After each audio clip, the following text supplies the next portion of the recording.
మేము నేరెడ్మెట్లో ఉంటాము. మాది కాప్రా వంపుగూడ లాంటిలో ఒక ప్లాట్ ఉంది సార్. అది మొత్తం 62 ఎకరాలు. దాంట్లో 150 ప్లాట్లు ప్రేమ్ సాగర్, మంచిర్యాల ఎమ్మెల్యే ప్రేమ్ సాగర్ ఉన్నారు కదా, ఆయన తక్కువ ధరకు కొనుక్కున్నాడు. మిగతా 500 ప్లాట్లు కూడా ఆయనకు తక్కువ కావాలని చెప్పేసి మమ్మల్ని అసలు మా ప్లాట్లు చూసుకోవడానికి కానీ కట్టుకోవడానికి వీలు లేకుండా మమ్మల్ని 30 సంవత్సరాల నుంచి ఇబ్బంది పెడుతున్నారు సార్. మేము వెళ్ళి కట్టుకుందాం, మాకు బిల్డింగ్ పర్మిషన్ ఉంది, LRS ఉంది, అన్ని ఇంజక్షన్ ఆర్డర్ ఉన్నాయి కోర్టు నుంచి. అయినా కూడా మేము మా ప్లాట్లోకి వెళ్ళి క్లీన్ చేసుకునేసరికి పోలీస్ వాళ్ళు వస్తారు. అక్కడ వాళ్ళు 20-30 గుండాలు ఉంటారు వాళ్ళ మంది. పోలీసు వాళ్ళకి ఎట్లా ఇన్ఫర్మేషన్ వస్తుందో తెలీదు. వాళ్ళు వచ్చేసి మమ్మల్ని మీరు పని ఆపేయండి, ఇప్పుడు కాదు కొన్ని రోజులు ఆగండి, ఇప్పుడు ఎలక్షన్స్ ఉన్నాయి, దాని తర్వాత అంటారు. ఎలక్షన్స్ అయిపోయిన తర్వాత ఇంకెన్ని రోజులు అండి, ఇంకెన్ని రోజులు మా ప్లాట్లలో మేము కట్టుకోకుండా కనీసం చూడడానికి కూడా వీలు లేకుండా చేస్తారు. ఎప్పటికీ ఒక 20-30 మంది గుండాలు ఉంటారండి. ఒకసారి మేము వెళ్తే మా బైక్ అద్దాలు పగలు కొట్టేసి మేము కింద పడిపోయినాం, నేను మా హస్బెండ్ గారు. ఇట్లా ప్రతి ఒక్కరికి దౌర్జన్యం. అందుకని భయపడి మేము అందరం రోజు పొద్దున 9 నుంచి సాయంత్రం 6 వరకు వెళ్ళి కూర్చుంటున్నాం. అట్లీస్ట్ కనీసం అప్పుడైనా మమ్మల్ని మా ప్లాట్లు కట్టుకొని ఇస్తాడేమో అని చెప్పి. ఇప్పటికీ కూడా అదే అండి, పోలీసు వాళ్ళు వస్తారు, వెళ్ళండి.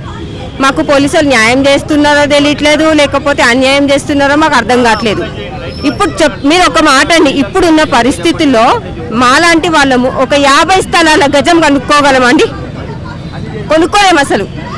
అట్లాంటిది మా స్థలాలని ఆయన తీసుకొని మమ్మల్ని కట్టుకొనియకుండా ఎన్ని రోజులండి ఇలా ఇబ్బంది పెడతాడు? ఎన్ని సంవత్సరాల నుంచి అవుతుంది? 30 సంవత్సరాల నుంచి అండి. మా నాన్నగారు కొన్నారు, అప్పటి నుంచి నేను 7th క్లాసా, ఇప్పటి వరకు మేము తిరుగుతున్నాను. కోర్టులు, పోలీస్ స్టేషన్లు, మాకు రెగ్యులర్ విజిట్లు ఇవన్నీ. మేము ఇంట్లో పనులు వదిలిపెట్టుకొని ఇట్లా రోడ్ల మీద పడి తిరగాలి. ఎవరండి మమ్మల్ని ఏమనుకుంటారు చెప్పండి? వేరే వాళ్ళు చూసేవాళ్ళు ఎప్పుడు చూసినా బయట తిరుగుతుంది అనుకుంటారు, కానీ మా సమస్య మాకు తెలుసు. ఇంకెన్ని రోజులండి? మేము అద్దె ఇళ్లలో ఉండి 10,000 కట్టుకొని సింగిల్ బెడ్రూమ్లలో 2 పిల్లల్ని వేసుకొని బాధపడాలా? మేము మా ప్లాట్లలో మేము ఇల్లు కట్టుకోకూడదా? సిగ్గుందండి వాడికి ఏమన్నా? అసలు మా లాంటి వాళ్ళు ఉసురు పోసుకొని ఎప్పుడు బాగుపడతాడండి? వాడికి ఉంటే 70 సంవత్సరాలు, ఇంకేం చేసుకుంటాడండి బొంద మీద పెట్టుకోవడానికి? కాకపోతే సిగ్గుంటే వాడికి మా ప్లాట్లు మాకు ఇచ్చేయమని చెప్పండి కనీసం. అంతే అండి. మా కలెక్టర్ దృష్టికి కానీ లేకపోతే గతంలో BRS గవర్నమెంట్ కూడా ఉండే కదా, వాళ్ళని ఎవరిని అడగలే? ఈ రోజు ఉన్న వాళ్ళు రేపు ఉండరు. అంటే మాకు ఫోన్లు వస్తాయి, మేము వెళ్తాము, అక్కడికి వచ్చేసరికి వేరే అతను ఉంటాడు. మాకు తెలియదండి, ముందున్న అతనికి తెలుసు. ఇంకెన్ని రోజులు తిరగాలండి ఇట్లా? మాకు పనులు ఉండవా ఇంట్లో? పొద్దున ఎప్పుడండి 9ంటికి వచ్చినాము. ఇదే పని 20 సంవత్సరాల నుంచి మేము తిరుగుతానే ఉన్నాం. ఎంతమంది ఉన్నారు మొత్తం? ఎంతమంది సంబంధించి? 500 మంది. దాంట్లో ఏజ్డ్ వాళ్ళు ఉన్నారు. మా నాన్నగారు తిరిగి మా నాన్నగారు కూడా చనిపోయినారండి. దాని తర్వాత నేను తిరుగుతున్నాను. ఇంకా నా పిల్లలు కూడా తిరగాలో ఏమో నాకు అర్థం కావట్లేదు కదండి. అందుకని కనీసం రేవంత్ రెడ్డి గారు మా బాధను అర్థం చేసుకొని మా ప్లాట్లలో మమ్మల్ని కట్టుకొని ఇచ్చేలాగా చేస్తారని చెప్పేసి విజ్ఞప్తి చేసుకుంటున్నామండి. సార్, మేము 1983లో ప్లాట్ కొన్నాము. రిజిస్టర్డ్ ల్యాండ్ 100% లేఅవుట్, గ్రామ పంచాయతీ లేఅవుట్లో కొన్నాము. మేము ల్యాండ్ 83లో కొన్నాం. 2004లో ప్రేమ్ సాగర్ అనే దుర్మార్గుడు వచ్చి మా ల్యాండ్ అన్ని కబ్జా పెట్టాడు. పోలీసు వాళ్ళు అధికార బలము, పోలీసు వాళ్ళు పలుకుబడితోని మమ్మల్ని బెదిరించి ఆ 706 ప్లాట్లలో 150 ప్లాట్లు దౌర్జన్యంగా ఉన్నాడు, గుంజుకున్నాడు తక్కువ రేట్లో.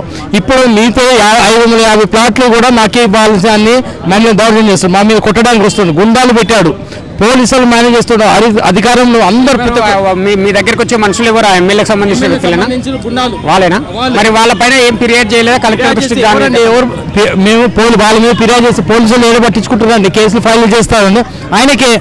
అయినా అధికారం కాంగ్రెస్ ఎమ్మెల్యే, ఇంతకుముందు కాంగ్రెస్ ఎమ్మెల్యే అప్పుడు మహేష్ భగత్ అని CP ఉన్నారు. తర్వాత CM ఆఫీస్ సేమ్ కాస్ట్ కదా, KCR కాస్ట్ కదా సేమ్.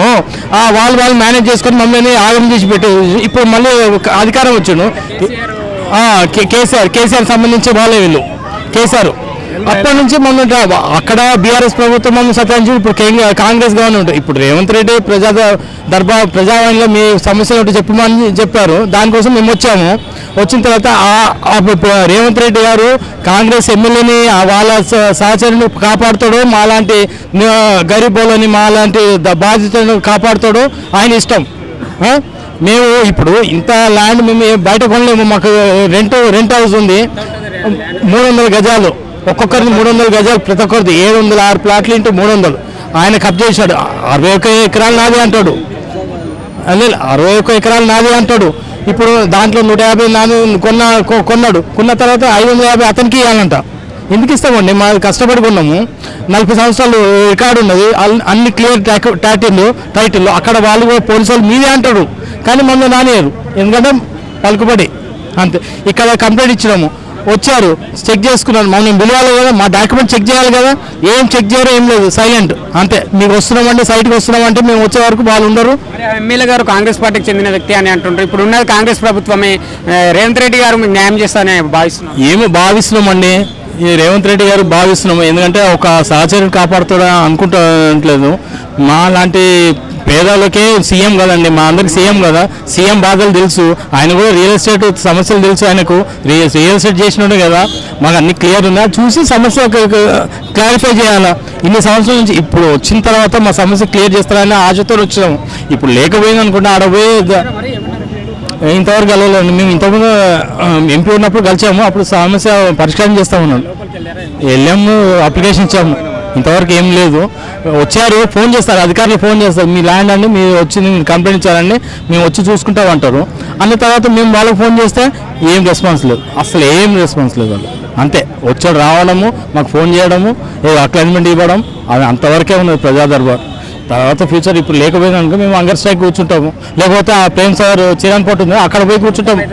550 న్యాయం చేయాలి.